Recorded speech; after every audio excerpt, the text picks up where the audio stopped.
लेकिन समाज का, देश का, राज्य का नुकसान यकीनन है मेरे नुकसान से बड़ा है। इसलिए बड़े नुकसान के लिए हम छोटे नुकसान को सह सकते हैं। इमाम साहब, डूबते नाव की सवारी कहीं से भी समझदारी नहीं होती है। महागठबंधन एक डूबता नाव है। नमस्कार, आर्यन खबर पे आपका स्वागत है। मैं हूं दीपक प्रियदर्शी। बिहार चुनाव जैसे जैसे नजदीक आ रहा है वैसे वैसे गठबंधन की गतिविधि भी बढ़ती जा रही है। ऐसे में क्या महागठबंधन में कोई और सदस्य भी जुड़ने जा रहा है? क्योंकि इसके संकेत मिल रहे हैं, और ये संकेत इस बात के मिल रहे हैं कि क्या ओवैसी किसी गठबंधन में जा सकते हैं, क्योंकि पिछले चुनाव में तो वो गठबंधन में नहीं गए थे। जो अभी तक के जो संकेत मिल रहे हैं, जो AIMIM के जो नेता बोल रहे हैं, उसमें संकेत है कि महागठबंधन में शामिल होने का एक तरह से प्रस्ताव जो है वो पार्टी की तरफ से, ओवैसी की पार्टी की तरफ से दिया गया है। यानी ओवैसी की पार्टी ये चाहती है कि वो महागठबंधन में शामिल हो और NDA के खिलाफ चुनाव लड़े। पिछले बार AIMIM ने जो चुनाव लड़ा था और उसमें जितने विधायक जीत कर आए थे, 5 विधायक जीत कर आए थे, उसमें अख्तरुल ईमान को छोड़कर बाकी सारे विधायक जो है वो पार्टी छोड़कर चले गए, जिसका खामियाजा पार्टी को भुगतना पड़ा। और इस बार कोई ऐसा रिस्क नहीं लेना चाहती है पार्टी। जो वोटों के बिखराव को लेकर जो पार्टी के जो प्रदेश अध्यक्ष हैं AIMIM के अख्तरुल ईमान ने कहा कि अगर बड़ी लड़ाई लड़नी है तो कहीं ना कहीं थोड़ा बहुत समझौता करना अगर पड़े तो वो कर सकते हैं। यानी साफ तौर से संकेत दे दिए हैं कि महागठबंधन में शामिल होने की इच्छा है पार्टी की। क्या कह रहे हैं अख्तरुल ईमान, सुनिए। मैं जाऊंगा, मैं ये चाहता हूं कि सेकुलर वोटों को बिखरने से रोका जाए। यही वजह है कि हम चाहते हैं कि उनको मैसेज दे दें। कल ये लोग कहते न फिरें कि MIM वोटों को बिखरा रही है।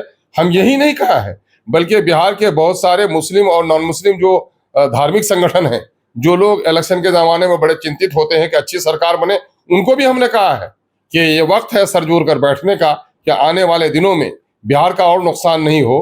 बिहार में जो कम्युनल फोर्स है उसको कमजोर किया जाए, बिहार में जो सांप्रदायिक सरकार है इसको रोका जाए। ये मैसेज हमने सबको दिया है। मैं वो नुकसान मेरा निजी नुकसान था, लेकिन समाज का, देश का, राज्य का नुकसान यकीनन है मेरे नुकसान से बड़ा है। इसलिए बड़े नुकसान के लिए हम छोटे नुकसान को सह सकते हैं। लेकिन जब अख्तरुल ईमान का ये स्टेटमेंट आया है उसके बाद बीजेपी में बेचैनी है। देखिए, सीमांचल का पूरा इलाका और माना जाता है कि काफ़ी प्रभाव जो है वो ओवैसी की पार्टी का है, और ऐसे में बीजेपी की बेचैनी साफ तौर से दिख रही है, क्योंकि बीजेपी ने इस पर रिएक्ट करते हुए कहा है, एक सलाह दे दी है। हालांकि सलाह मांगा नहीं गया था, लेकिन फिर भी सलाह दी है बीजेपी के प्रवक्ता ने, और कहा है कि महागठबंधन तो डूबता हुआ जहाज है, कहाँ उसमें सवारी करने के लिए जा रहे हैं। तो क्या बीजेपी चाहती है कि ओवैसी को अपनी तरफ लाएं, या फिर ओवैसी को इंडिपेंडेंट वो रहें ताकि इसका जो है नुकसान पार्टी को न झेलना पड़े, NDA को न झेलना पड़े?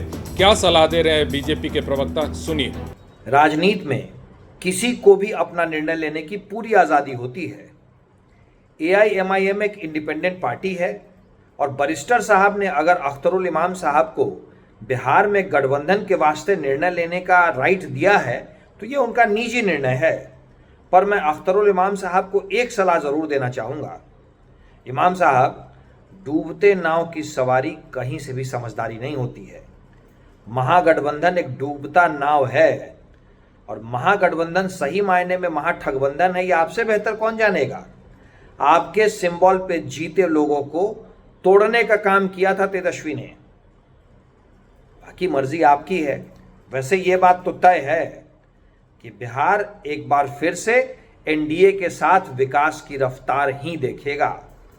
2025 फिर से NDA और कम से कम 225। तो आपने देखा, अभी महागठबंधन का स्वरूप और NDA का स्वरूप आने वाले दिनों में चेंज हो सकता है। देखिए, सीट शेयरिंग होगी, सीट शेयरिंग को लेकर क्या कुछ होगा वो देखना पड़ेगा, लेकिन हो सकता है कि महागठबंधन में जिस तरह का प्रस्ताव ओवैसी की पार्टी ने दिया है, अब तेजस्वी यादव को ये सोचना पड़ेगा, क्योंकि महागठबंधन के नेता हैं और जो कोऑर्डिनेशन कमेटी बनी है उसके चेयरमैन हैं, तो ऑब्वियस है कि सारे फैसले लेने का अधिकार तेजस्वी यादव को है।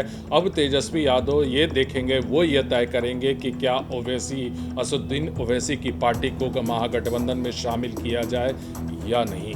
फिलहाल इस वीडियो को देखने के लिए धन्यवाद।